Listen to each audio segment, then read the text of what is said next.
From the moment a child and family enter the Arizona Early Intervention Program, also known as AzEIP, until the time they leave, the Early Intervention Team talks with the family about transition. Young children with developmental delays and disabilities and their families experience several transitions throughout the child's early years. Transitions involve change, and we all respond to change in varying ways. An example of a transition could be when there is a change in childcare providers or settings, such as moving from a home environment to a classroom, or beginning new programs such as Head Start. One of the major transitions, and the one we will be talking about most today, will be the transition out of AzEIP. There may be mixed feelings, excitement for the next phase, or perhaps worry about the unknown. Many families report that transition and the changes that occur when their child turns 3 can be both exciting and challenging. The Early Intervention Team is here to support families and their child through this process.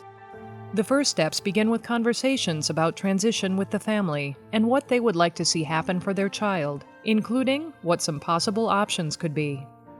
The primary people in the transition process who work together to create a smooth transition for a child at age 3 include the child, family members, members of the Early Intervention Team, and future preschool programs.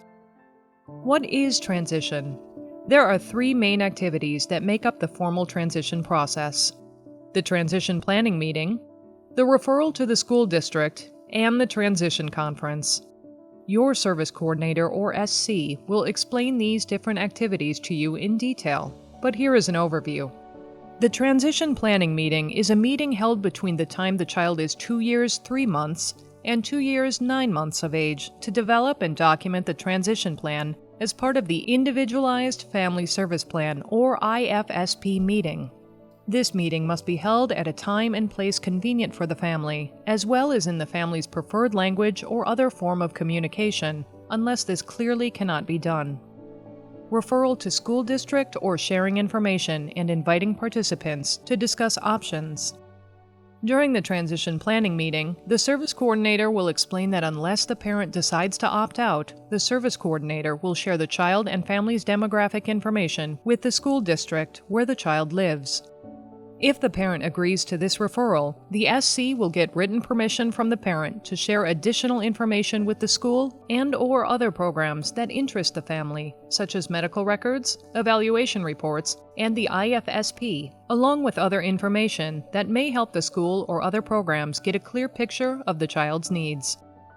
The transition conference is a meeting arranged and facilitated by the service coordinator, which should include any programs the family is interested in, such as special education preschool, Head Start, and/or community preschools, along with the early intervention service providers and the family. The purpose of the transition conference includes revising or updating the transition plan and is an opportunity for representatives from these programs to share information with the family so they can make an informed decision about next steps after early intervention. This meeting is optional, meaning families can choose whether or not they want to have one. What to expect during transition. The transition planning meeting. The IFSB team will talk to the family about the different preschool and community programs the family might be interested in after the child turns 3. Together, they will develop a plan that includes steps and tentative timelines, like visiting the school within the next month or having the child's hearing tested at the next doctor's appointment.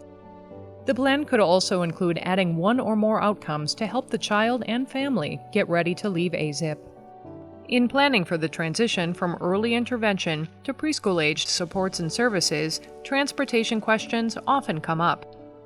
The transition planning meeting could include activities to help familiarize children and families to activities such as riding the bus so that they feel comfortable by the time school starts. Transition conference and beyond. The service coordinator coordinates a meeting at a time and place that is agreed upon by the team.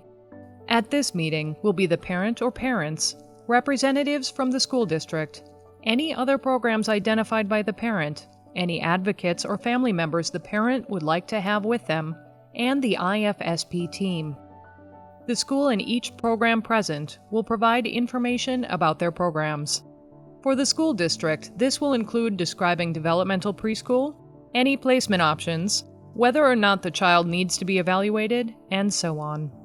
If the child is eligible, the school will be responsible for writing and implementing the Individualized Education Program, which will detail the services, supports, and placement the child needs.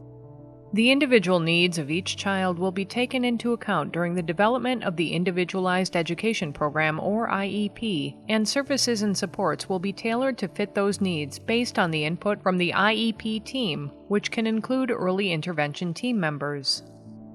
Many factors determine what options are best for each child and their family. The school has the obligation to offer a free, appropriate public education, enabling the child to access challenging yet attainable learning goals alongside their typically developing peers. The local Head Start or other programs may also provide something that fits into the family's life more comfortably. If the family decides that developmental preschool is not the best option, or if the child is not eligible for preschool, the SC can help the family identify additional resources to ensure smooth transition out of AzEIP. The same is true in the event that the child is no longer eligible for AzEIP prior to age 3 for any other reason. In closing, your service coordinator and AzEIP team are there to guide you through the transition process and provide you with the resources and information you need to ensure a smooth transition out of AzEIP, and that you feel prepared to take the next steps that are right for your child and family.